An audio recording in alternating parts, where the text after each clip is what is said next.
Biarkan saja buta. Dae Hyun melirik Su Yin sembari memasang wajah masam. Padahal ia ingin jika Su Yin membujuknya agar tidak marah lagi. Namun apa yang didapat tidak sesuai dengan keinginannya. Istrinya justru bersikap sangat cuek. Apakah buku itu lebih penting dari suamimu? Akhirnya Dae Hyun tidak tahan sehingga ia membuka suara. Sudah selesai marahnya, Su Yin menurunkan buku dari depan wajahnya. Dae Hyun tidak menjawabnya karena terlalu gengsi jika harus mengakui semuanya. Katakan apa yang membuatmu marah? Desak Su Yin. Caramu memandangnya tadi sangat berbeda, tuduh Dae Hyun dengan datar. Su Yin membuka mulutnya, ternganga mendengar jawaban dari suaminya. Sebenarnya apa yang dimaksud olehnya cara memandang yang berbeda? Dia sendiri bahkan tidak merasa berbeda dalam memandang seseorang. Apa maksudmu? Ujar Su Yin sembari memutar bola matanya. Jika menghadapi Dae Hyun ketika sedang kekanak-kanakan seperti itu bisa-bisanya dirinya akan mati muda. Caramu memandang Gong Yo sangat lain. Sorot matamu seperti menyiratkan sesuatu. Dae Hyun mengulangi ucapannya dengan wajah masam. Apanya yang lain? Harus seperti apa aku memandangnya? Kau sungguh berlebihan sekali, gerutu Su Yin yang sudah mulai meninggi nada suaranya. Kesal karena suaminya selalu cemburu jika ia memandang pria lain. Apakah aku harus selalu menutup matanya setiap bertemu dengan seorang pria? Dae Hyun terdiam membisu, mencoba berpikir logis dan menenangkan kembali pikirannya.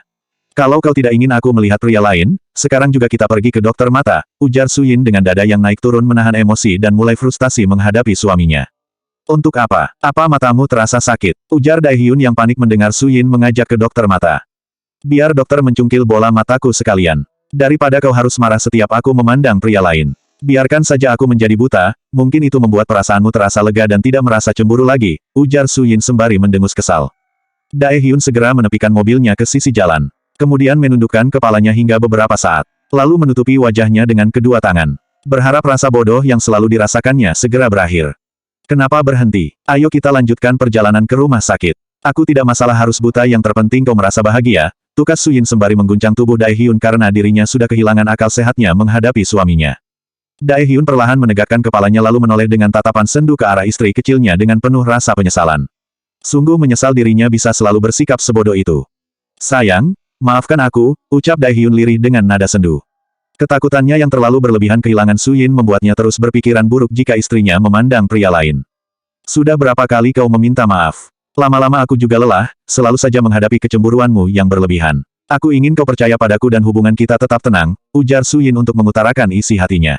Jika sekali dua kali tidak masalah. Tapi ini sudah terlalu sering. Semalam saja mereka hampir bertengkar. Aku mengaku jika aku salah. Mulai sekarang aku akan berusaha untuk menghilangkan rasa cemburuku yang berlebihan, ucap Dae Hyun dengan getir. Tidak yakin bisa menepati janjinya karena itu bukanlah hal yang mudah. Tidak perlu. Biarkan saja dokter mencungkil bola mataku untuk didonorkan kepada orang yang ingin melihat penuh warna dunia ini, tukas Su Yin dengan tegas. Dae Hyun lantas menarik Su Yin ke dalam dadanya yang bidang. Mendekap pinggangnya dengan erat sembari menggelengkan kepalanya. Aku mohon jangan berpikir seperti itu. Aku masih ingin kau melihat wajah tuaku dan semua yang ada pada diriku. Aku masih ingin kita saling menatap penuh rasa cinta, ucap Dae Hyun dengan lirih dan tubuh yang gemetaran. Takut jika Su Yin akan melakukan apa yang dia ucapkan. Karena istri kecilnya terkadang tidak main-main dengan ucapannya. Jangan melakukan sesuatu yang membahayakan hidupmu. Aku mohon sekali lagi jangan berpikir kau akan melakukan semuanya. Setitik air jatuh dari pelupuk mata Dae Hyun karena saat ini ia sungguh merasa cemas.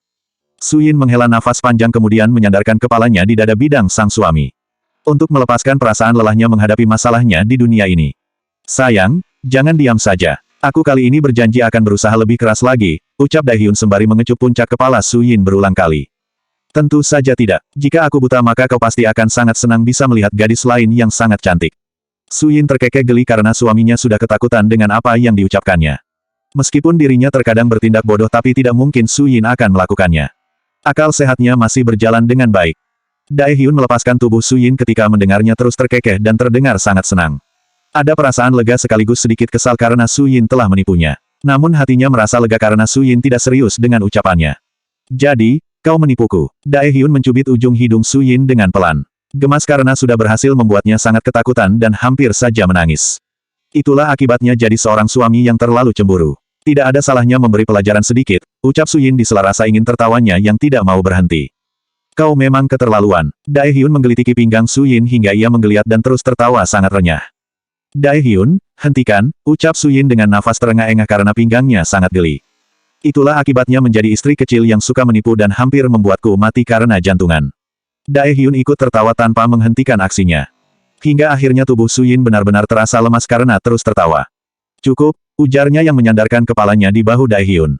Bersiaplah nanti malam aku akan melanjutkan hukumanmu, ancam Daehyun mengukir senyum penuh nakal dan penuh arti.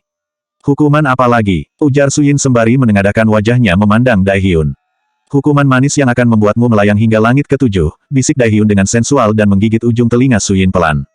Tidak usah bermimpi kita akan melakukan apa yang ada di pikiranmu, tukas Suyin sembari menegakkan tubuhnya untuk duduk sendiri. Kenapa? Daehyun menautkan kedua alisnya. Suyin menjulurkan kepalanya mendekati telinga Daehyun. Sayang sekali karena tamu bulananku baru saja datang, bisik Suyin sembari terkekeh.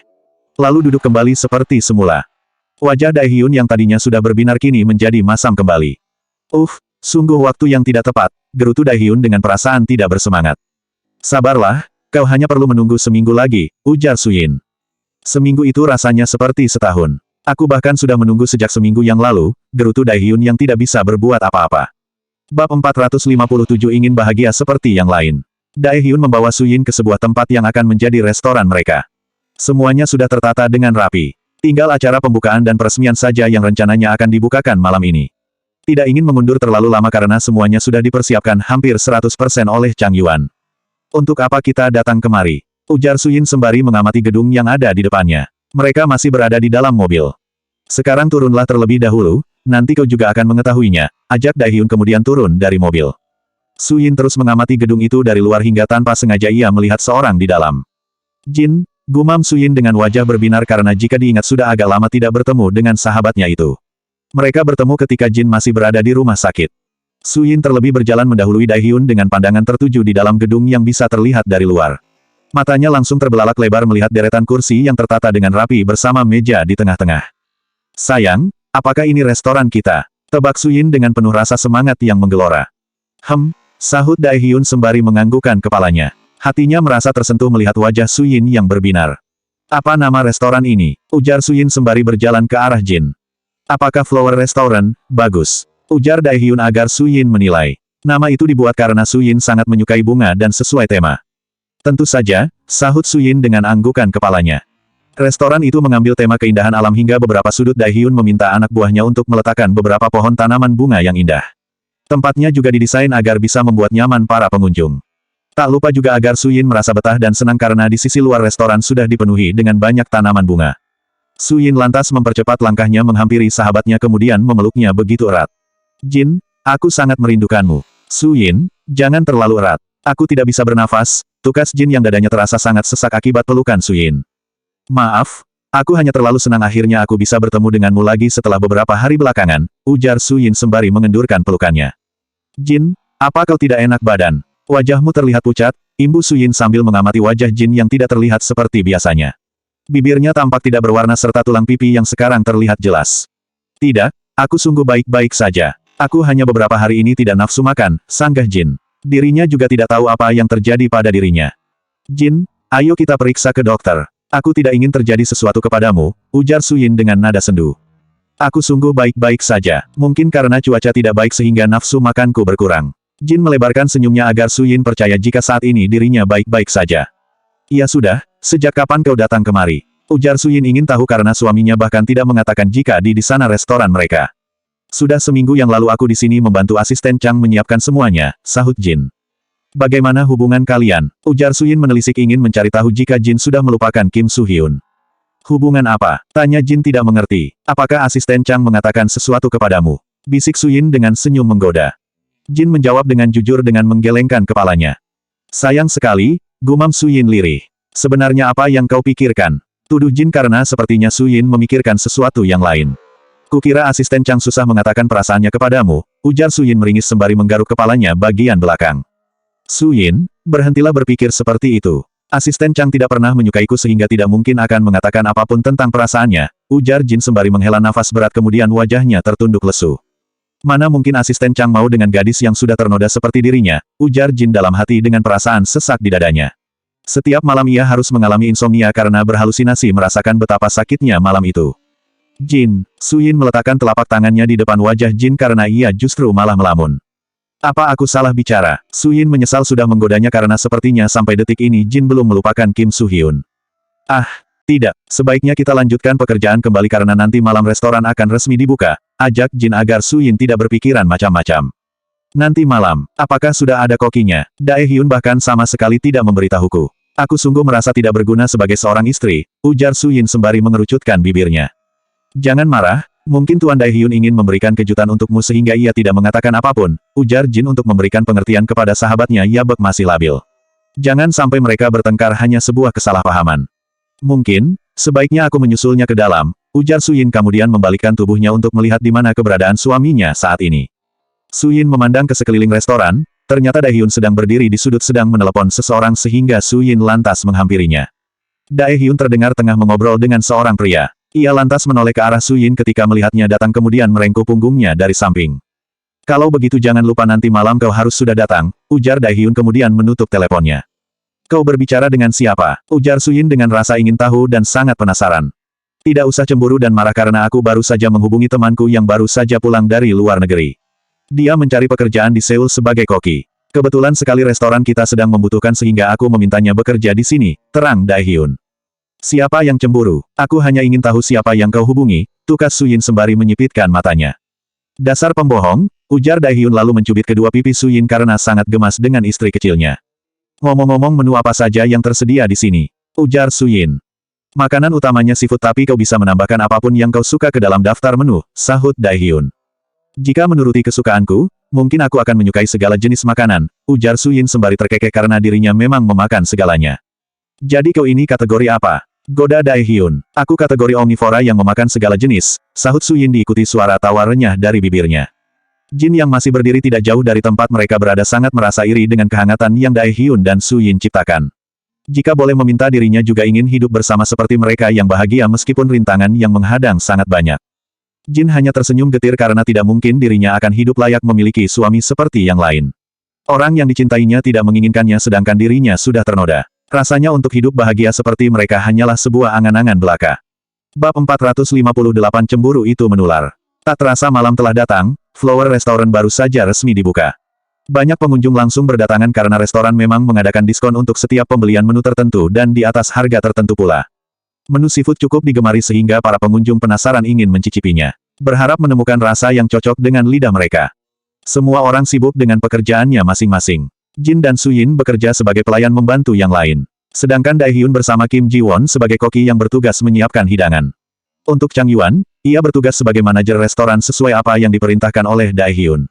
Karena Dae Hyun sebagai pemilik tidak ingin merangkap menjadi manajer. Dapur sengaja berada di depan sehingga para pengunjung bisa leluasa melihat para koki yang sedang menyiapkan hidangan. Su Yin terus mengerucutkan bibirnya ketika para pengunjung wanita terus memperhatikan suaminya sambil berbisik-bisik dan tertawa ketika melihat otot tubuhnya yang kekar. Ingin sekali rasanya Su Yin mencungkil mata mereka. Sikap Dae Hyun yang sangat ramah kepada para pengunjung membuat mereka tidak segan dan sampai meminta foto. Kau cemburu? Goda Jin pada Su Yin yang sejak tadi terus melihat ke arah dapur di mana Dae Hyun terus digoda para gadis remaja. Tidak, sanggah Su Yin dengan cepat. Jika tidak cemburu, cepatlah bawa semua piring kotor ke belakang, ujar Jin sembari mengulum senyum melihat raut wajah Su Yin yang terlihat sangat kesal serta sorot matanya yang menyiratkan amarah. Mereka seperti tidak pernah melihat pria tampan saja, gerutu Su Yin sembari menumpuk piring secara kasar. Sepertinya memang begitu. Mereka tidak pernah melihat pria tampan berada di depan kompor, tukas Jin sembari melirik wajah sahabatnya. Pelayan, panggil salah seorang yang baru saja masuk ke dalam restoran sepertinya hendak memesan sesuatu ke arah Jin. Su Yin, cepatlah pergi membawa semuanya ke dapur. Sebelum semakin ramai, ujar Jin. Meski ada beberapa pelayan tapi keadaan memang sedang ramai sehingga mereka sibuk dengan pekerjaan masing-masing. Chang Yuan bahkan harus turun tangan membantu mereka melayani pengunjung. Su Yin segera berjalan menuju ke tempat pencucian piring dengan menghentakkan kakinya cukup keras ke lantai. Bahkan beberapa pengunjung memandang aneh ke arah Su Yin. Nona, kau kenapa? Ujar Bibi Xia yang membantu pekerja lain mencuci piring padahal Su Yin sudah melarangnya. Tidak ada, Bibi. Aku hanya kesal dengan para wanita yang terus memandang Dae Hyun tanpa berkedip, sahut Su Yin dengan wajah cemberut. Lalu meletakkan piring-piring ke bak dengan suara cukup keras saling berdenting. Biarkan Bibi yang mengerjakannya, sebaiknya Nona istirahat saja, ujar Bibi Xia dengan senyuman hangatnya. Tidak ingin piring-piring yang tidak berdosa menjadi korban kekesalan Su Yin. Aku tidak lelah, Bibi. Aku hanya kesal, tukas Su Yin dengan nafas yang memburu. Sebaiknya Nona duduk dulu, biarkan Bibi membuatkan teh hangat, ujar Bibi Xia sembari menuntun Su Yin untuk duduk di sebuah kursi yang ada di belakang restoran. Meski bagian belakang tidak tampak oleh pengunjung tapi Daehyun membuatnya seindah dan serapi mungkin agar ketika karyawan lelah mereka dapat duduk untuk melepaskan penat. Su Yin duduk di sudut di dekat pohon bambu yang berjajar rapi. Menghirup udara malam yang sangat segar untuk menenangkan pikirannya. Bibi Xia menghampiri Su Yin sembari membawa nampan berisi teh hangat di tangannya. Minumlah agar pikiran Nona merasa rileks, ujar wanita parubaya itu sembari duduk di seberang Su Yin. Terima kasih, Bibi. Su Yin segera menghirup teh hijau dengan aroma melati yang langsung menembus hidungnya masuk hingga pikirannya.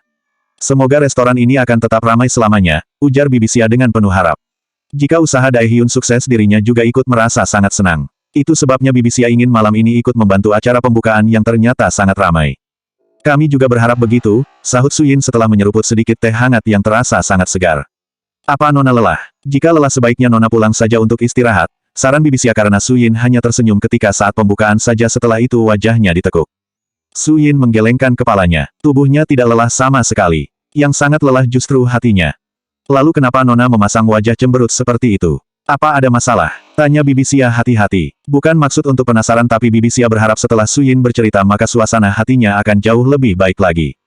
Aku tidak suka kalau Daehyun terus dipandangi para wanita, sahut Su Yin dengan kepala tertunduk. Sejujurnya ia merasa malu mengaku semua itu kepada Bibi Xia. Bibi Xia menghela nafas panjang. Nona tidak perlu khawatir dan cemas karena meskipun Tuan dipandang oleh 1000 wanita tapi pada akhirnya hanya kepada Nona perasaannya akan berlabuh.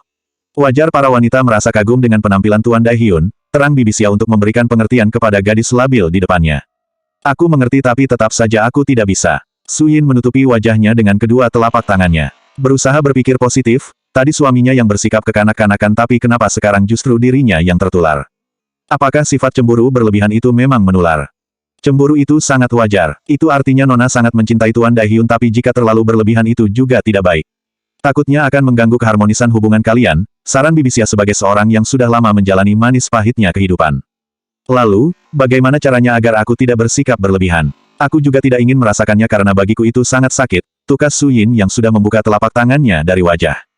Su Yin ingin seperti dulu lagi yang cuek dan membiarkan Daehyun dekat dengan orang lain tanpa rasa cemburu. Intinya Nona harus berpikir positif dan percaya jika Tuan Daehyun tidak akan meninggalkan dan menduakan Nona, tukas Bibi Xia.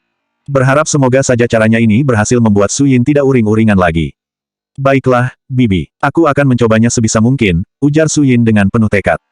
Buktikan pada Tuan jika Nona sudah bisa bersikap dewasa.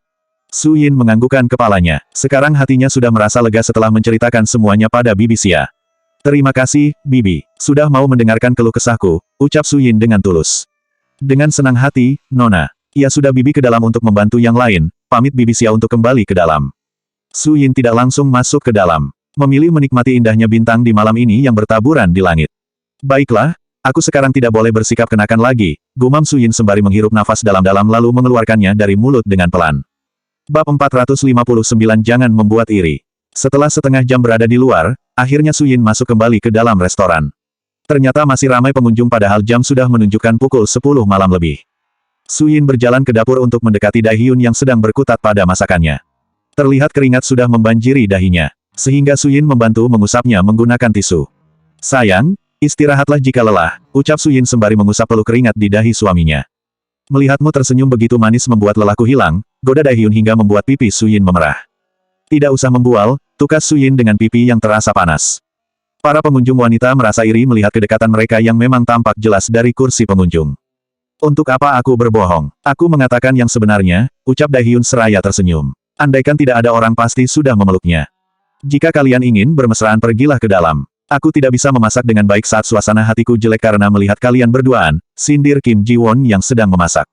Kim Ji-won merupakan salah satu teman Daehyun yang selama ini tinggal di luar negeri untuk mengejar cita-citanya menjadi koki.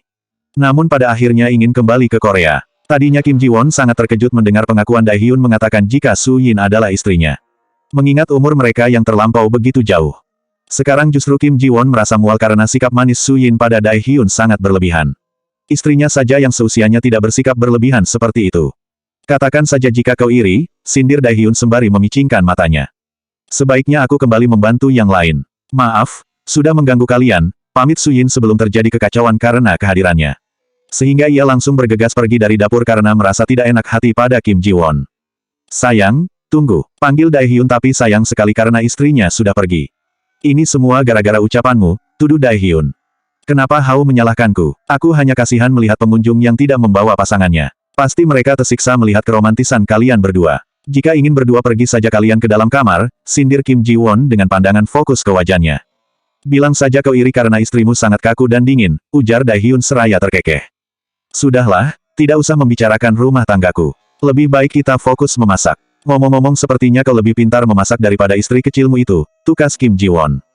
Tentu saja, aku memang ditakdirkan serba bisa sehingga pekerjaan apapun tidak sulit kulakukan, ucap Dae-hyun dengan bangga sembari mengamati kepiting yang berada di atas panggangan. Aku tidak habis pikir Su Yin mau dengan pria tua sepertimu. Padahal dia bisa mendapatkan pria yang jauh lebih tampan yang seumuran dengannya, ujar Kim Ji-won dengan jujur tidak peduli jika Dae-hyun akan tersinggung dengan ucapannya. Asal kau tahu saja, banyak pria yang menginginkannya tapi dia sudah cinta mati denganku. Adikku saja sampai ingin menjadikannya sebagai istri. Beruntung aku sudah terlebih dahulu mendapatkannya, ucap Dae-hyun dengan diikuti tawa yang renyah tapi mata dan tangannya tetap fokus pada masakannya. Saat ini pengunjung sudah mulai berkurang karena memang sudah lewat jam makan malam sehingga mereka bisa sedikit bersantai. Tidak seperti tadi, untuk minum saja mereka tidak ada waktu. Kini barulah terasa jika tangan mereka sudah mulai pegal. Benarkah? Lalu apakah Kim Soo-hyun menerima semuanya jika kalian sudah menikah? Tanya Kim Ji-won dengan penasaran meskipun sudah bisa menduga apa yang terjadi. Aku tidak peduli karena terima atau tidak, Su Yin akan tetap menjadi istriku selamanya, ujar Dae-hyun dengan tegas. Dasar tidak mau mengalah kepada adik sendiri, cibir Kim Ji-won sembari mendengus. Enggan menanyakan tentang Airi karena sudah tahu sedikit dengan kabar yang beredar dari keluarganya. Biarkan saja, yang terpenting aku bahagia, sahut Dae-hyun tanpa rasa emosi. Ternyata pekerjaan memasak membuatnya jauh lebih bisa merasakan kebahagiaan yang sesungguhnya. Dae-hyun jadi berpikir sepertinya lebih baik menjadi koki daripada bekerja di sebuah perusahaan. Namun sayang sekali dirinya sudah terlanjur menandatangani kontrak perjanjian. Tidak mungkin Dae-hyun mengundurkan diri begitu saja. Setidaknya harus bekerja beberapa bulan. Dae-hyun buru-buru ingin mendapatkan pekerjaan karena tidak mau jika Su Yin cemas mereka akan hidup miskin. Ia juga tidak ingin jika hidup mereka harus berada di bawah setelah semuanya mereka dapatkan. Waktu semakin larut malam, kini satu persatu pengunjung sudah mulai meninggalkan restoran. Su Yin buru-buru menutup pintu agar tidak ada pengunjung lagi yang datang karena persediaan bahan mentah mereka juga sudah habis. Hanya tinggal beberapa saja yang masih tersedia dalam ruang penyimpanan. Akhirnya selesai juga untuk hari ini, ujar Dae-hyun sembari meregangkan otot-otot tubuhnya yang terasa pegal dan kaku. Sebaiknya aku langsung pulang. Aku bahkan belum sempat bertemu keluargaku tapi kau sudah memaksaku untuk bekerja di sini, gerutu Kim Jo-won yang sudah merasa lelah. Tidak usah mengomel jika restoran ini sukses maka aku akan membayarmu 2 kali lipat, ujar Dae-hyun dengan santai. Uang tidak bisa menggantikan waktuku Yabek hilang bersama keluarga, tukas Kim Ji-won. Sudahlah. Sampai ketemu besok pagi semuanya, pamit Kim Ji-won yang langsung berjalan menuju pintu untuk keluar. Pekerja lainnya sudah pulang kini tinggal mereka berempat yang ada di sana. Bibi Xia juga sudah pamit pulang bersama Chung Ho. Jin, sebaiknya kau kuantarkan pulang, ajak Chang Yuan. Tidak perlu repot, asisten Chang. Aku bisa berjalan kaki karena rumahku juga tidak jauh dari sini, tolak Jin dengan halus. Merasa tidak enak hati karena selalu saja merepotkan pria itu. Jin, tidak baik menolak ajakan pria. Goda Su Yin agar Jin menerima ajakan Chang Yuan.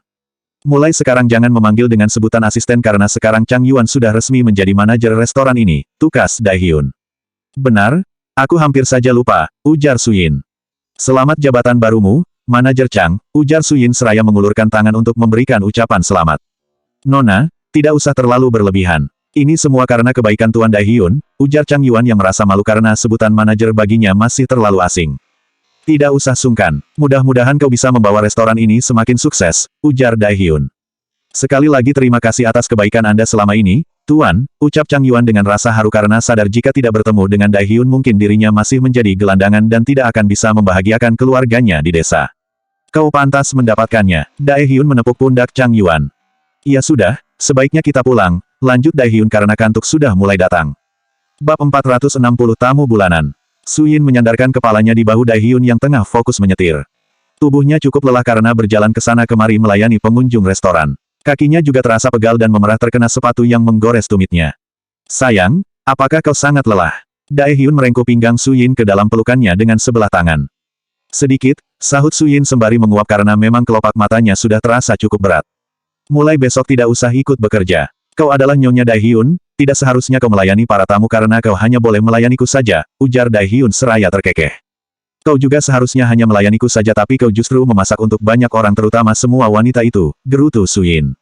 Kau pasti senang karena para wanita terus memperhatikanmu, imbuh Su Yin dengan datar. Jika bibi Xia tidak meredam api kemarahannya mungkin sekarang masih berkobar. Apakah aku juga harus pergi ke dokter mata agar aku tidak bisa melihat mereka?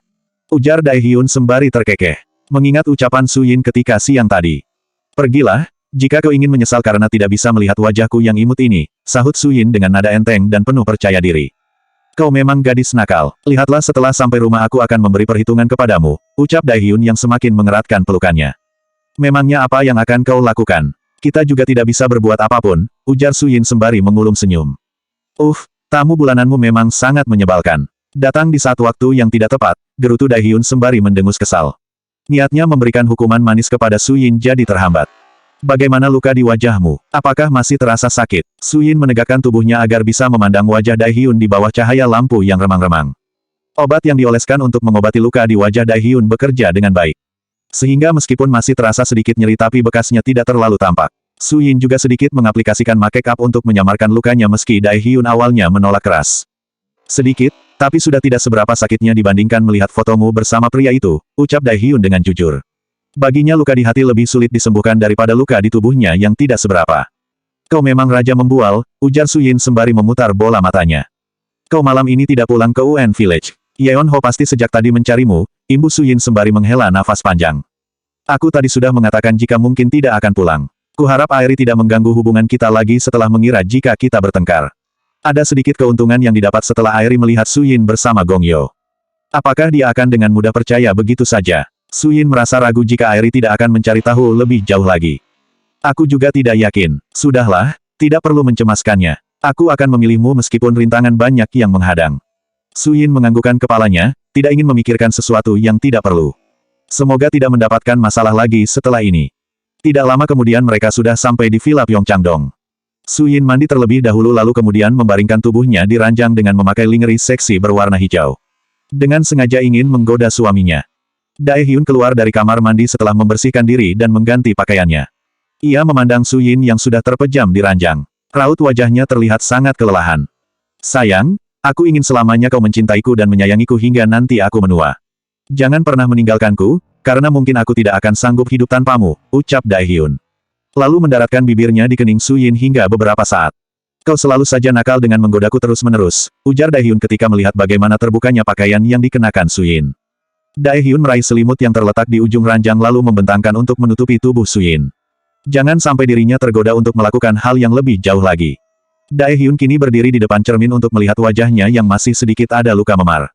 Namun ia sama sekali tidak menyesal, hatinya puas sudah memberikannya pelajaran kepada Gong Yo. Tidak terlalu buruk dan sudah cukup membaik, gumam Daehyun dengan senyuman miring di bibirnya. Kalau begitu besok ulangi saja apa yang kau lakukan. Cari lawan yang lebih kuat, cibir Su Yin dengan mata yang masih terpejam. Kau tidak tidur. Daehyun menolehkan wajahnya ke arah ranjang. Aku sedang tidur, sahut Su Yin seraya memiringkan tubuhnya ke arah lain dengan posisi membelakangi suaminya. Daehyun naik ke atas ranjang lalu memeluk tubuh mungil istri kecilnya dari belakang.